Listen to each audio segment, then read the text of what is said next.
kayo.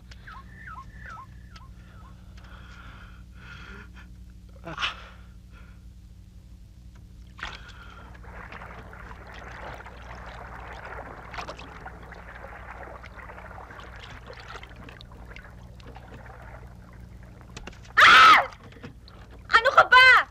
Tapon mo yan! Tapon mo sabi eh. Para yun lang eh. Umuwi na tayo. Bago pa lang tayo nag-i-enjoy eh. Uwi na tayo.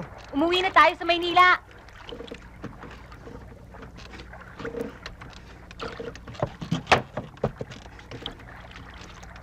nga rito. Hindi ka ba nalulungkot sa pag-iisa? Minsan. Nakatatawang nakalulungkot isipin. Araw-araw ay napaliligiran ako ng mga tao. Pero ang pakiramdam ko, para pa rin akong nag-iisa. Ang nakikita nila, ang aking pagiging matatag, katigasan ng aking kalooban. Sana'y totoong matigas ako. Pero hindi nila nakikita ang tunay kong damdamin. Well, it gets lonely at the top. Yeah, right. Here's the loneliness.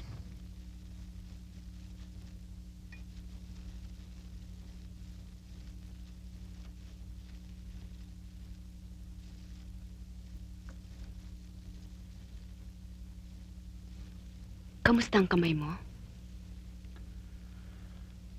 Masakit pa ng konti.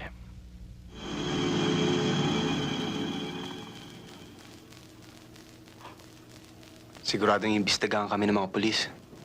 Dahil kasama kami na mapatay si RJ.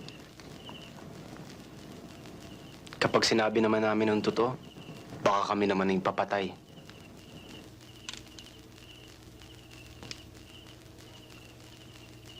Hindi kayo dapat madamay dito eh. Patawarin niyo ako. Rachel, kailangan tawagan mo doon sila agad. Kamusta, Rachel? Kanina pa namin hinihintay ang tawag mo. Falcon, anong ginawa mo kila Itay? Ikaw naman, Rachel, oh. Nagagalit ka agad eh. Inimbita lang namin sila dito para magkausap-usap tayo. Ikaw na nga lang hinihintay namin eh. O ano, makakarating ka ba? Maawa ka sa kanila, Falcon. Wala silang kasalanan. Rachel, pinalabas mo naman ako masama niyan eh.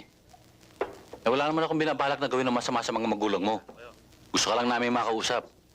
O paano? Makakarating ka ba? Pakawalan mo na sila, Falcon. Kakausapin ko si Edmundo. Makikiusap ako sa kanya. Alam kong mahal niya pa rin ako. Pumunta ka lang dito. Dito lang tayo mag-usap. Gusto kong makausap ang inay. Para mo ng awa, Falcon. Yun lang pala eh.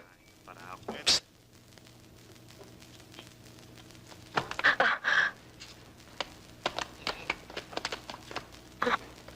Bilisan mo. Hello? Rachel, anak. Inay, sinaktan ba nila kayo? Inay, patawarin niyo ako.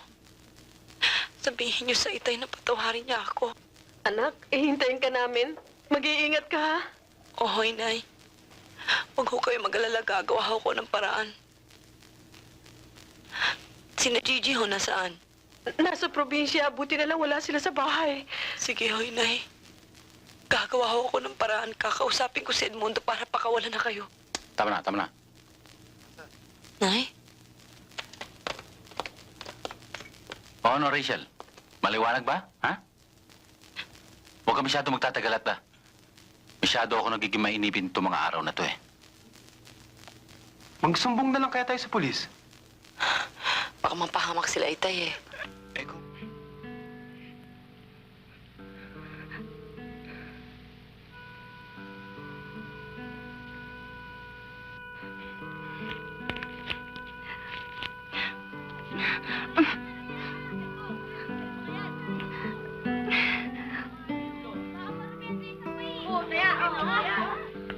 Huwag na lang kaya, Nonong. Kinakabahan ako eh. Halika na.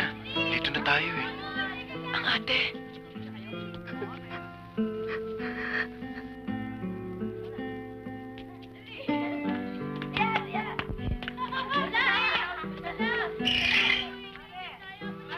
galing? Ate,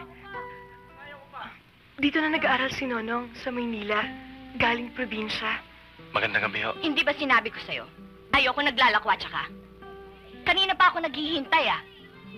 Yung pala, kung may karengking ka lang. Aling Esther, may gusto ko sana kami sabihin ni Jocelyn. May unawaan ako kami.